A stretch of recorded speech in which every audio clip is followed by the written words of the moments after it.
bloc. Nous en aurons d'autres avec l'opposition officielle, mais pour l'heure, je me tourne du côté du deuxième groupe d'opposition avec la députée de Mercier pour un bloc de 24 minutes 35 secondes. La parole est à vous. Très bien. Merci beaucoup, Madame la Présidente. Bonjour, Madame la Ministre. Salutations aux députés qui sont membres de la Commission et salutations aussi à toute l'équipe de la ministre qui, je sais, ont travaillé très, très fort, travaillent toujours fort, mais encore plus particulièrement pour les crédits. Moi, j'ai une question aussi. Je vais revenir sur les maisons d'hébergement. Sur le 97 millions de dollars qui a été investi par Ottawa en 2023, combien est allé aux maisons d'hébergement de ce 97 millions? Oui. Une petite seconde, parce que je l'ai souligné.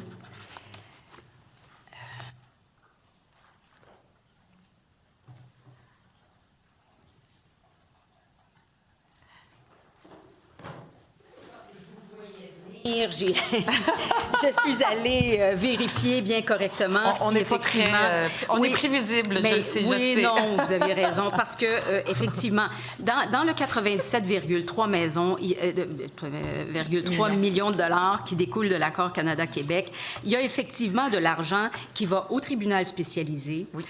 Aux mesures en sécurité oui. publique, dans le programme aussi des hommes en milieu correctionnel oui. et des appels de projets pour les organismes spécialisés.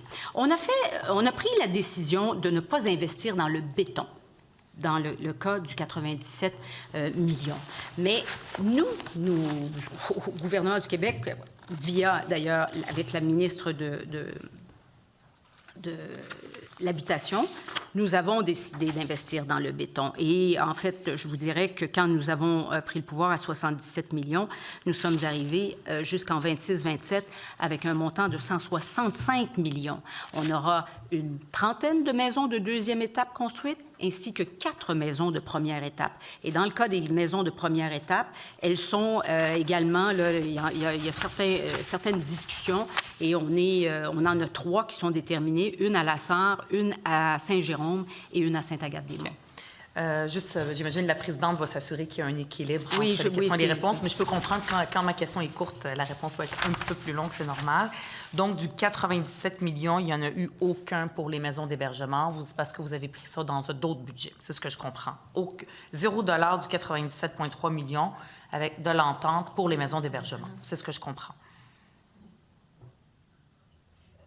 Il reste encore quelques annonces à venir. Là, dans le 97 millions, il n'est pas réparti, mais ça va être surtout pour des organismes communautaires. Comme je vous ai dit, on investit plusieurs millions dans le béton, mais vous allez sur une enveloppe très spécifique. Là. Mais je veux juste être sûre, là, c'est vraiment... Je le sais qu'il y a de l'argent d'ailleurs, là, je comprends, même 97 millions, c'est pas assez pour tous les projets, mais je veux juste savoir c'est quoi la part. Est-ce qu'il y en a qui peuvent aller dans le 97 millions pour des services dans les maisons d'hébergement?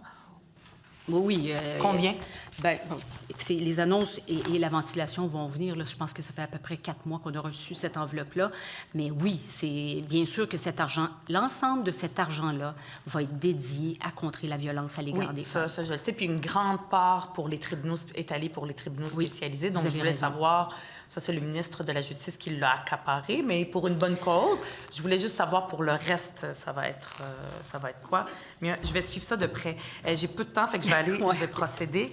J'ai proposé à la ministre quand il y a eu l'interpellation de notre collègue, pour avoir une voie rapide pour les maisons d'hébergement qui ne cadraient pas parfaitement dans les cases de la Société de l'habitation. Je sais que les fonctionnaires aussi s'arrachent les cheveux pour aider, pour pouvoir les construire. C'est juste que ce n'est pas la même chose du logement social versus une maison d'hébergement. Puis je sais que la ministre est d'accord avec ça. Ce n'est pas la même chose. Donc, est-ce que vous avez une réponse par rapport à ma proposition d'avoir une voie rapide? Par exemple, un décret, ça a déjà eu lieu pour certaines maisons. Et aussi, en attendant d'avoir aussi un programme spécifique, une sorte de fac, mais pour les maisons d'hébergement. On a déjà... Est-ce que la ministre est ouverte? C'est ça. Bien, on a déjà 30 projets de maisons de deuxième étape en cours et 4 projets de maisons de première étape en cours. Alors, j'appelle ça une voie rapide. Ça veut dire qu'on a déjà 34 projets qui sont là et qui vont voir le jour d'ici la fin du mandat. C'est énorme. Effectivement, avec l'habitation, on a dû avoir un travail à faire en collaboration.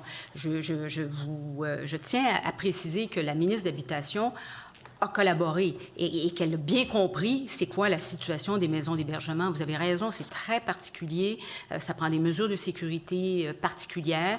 C'est plus dispendieux qu'un HLM de base. Alors, il fallait trouver une façon de le faire, mais on se retrouvait avec des projets complètement disparates. Alors, l'idée, c'était d'essayer de mettre des normes qui pouvaient permettre aux différents organismes communautaires de cadrer à l'intérieur de ça et de les accompagner.